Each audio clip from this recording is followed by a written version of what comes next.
ಪೊಲೀಸರೀಗ charge sheet ಅನ್ನು ready ಮಾಡ್ಕೊಂಡಿದ್ದಾರೆ, almost ready ಇದೆ ಅನ್ನುವ ಸುದ್ದಿ. 4,000 ಪುಟ ಇದೆಯಂತೆ. ಇವೆಲ್ಲ ಮಾಮೂಲು.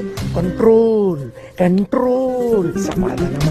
ಒಂದು ಇಂಟ್ರೆಸ್ಟಿಂಗ್ ಅಂಶ ಏನು ಅಂದರೆ, ಇಲ್ಲಿ ತನಕ ಆರೋಪಿ ನಂಬರ್ 2 ದರ್ಶನ್, ಆರೋಪಿ ನಂಬರ್ 1 ಪವಿತ್ರ ಗೌಡ.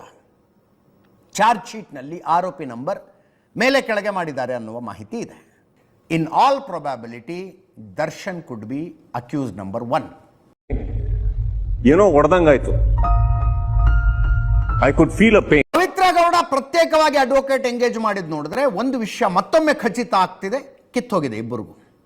ನನಗೆ ಎಷ್ಟು ಚೀಪ್ ಅನಿಸ್ಬಿಡ್ತು ಅಂದ್ರೆ, ನಿಮ್ಮ ಈ ತರದೆಲ್ಲ ಇದಾರೆ ಜನ. ಜೈಲಿನ ಒಳಗಡೆ ಕೂಡ ಪ್ರತಿ ಗುರುವಾರ ಒಂದು ಸಲ ಭೇಟಿ ಆಗಬೇಕು ಅನ್ಸಿದ್ರೆ ಭೇಟಿ ಆಗೋದಕ್ಕೆ ಅವಕಾಶ ಇತ್ತು ಇವ್ರಿಗೆ.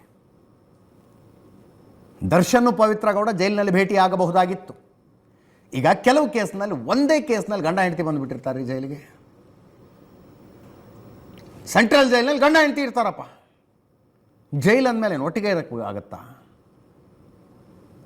ವಿಮೆನ್ ವಿಂಗ್ನಲ್ಲಿ ಹೆಂಡತಿ ಇರ್ತಾಳೆ, ಈ ಕಡೆ ಗಂಡ ಇರ್ತಾನೆ. ಬೇರೆ ಕೇಸಿನ ಉದಾಹರಣೆ ಹೇಳ್ತಿರೋದು. ಮತ್ತು ಇದೇ ಅನ್ಕೊಂಡು ವಿಜಯಲಕ್ಷ್ಮಿ ಅವ್ರು ನೋಡ್ತಿದ್ರೆ ಸಿಟ್ಟಾಗ್ಬಿಡ್ತಾರೆ. ಕೊಡ್ಬಾರ್ದ ಒಂದು ಕೊಟ್ಟಿನಂದ್ರ 32 ಅಲ್ಲು ಉದ್ರಿ ಹಂಗ ಬಾ ಕೈಯಾಗ ಬಂದಿರ್ಬೇಕು. ಹುಷಾರಾಗಿ ಮಾತಾಡ. ಮತ್ತೆ ಭೇಟಿಯಾಗೋಣ. ನಮಸ್ಕಾರ.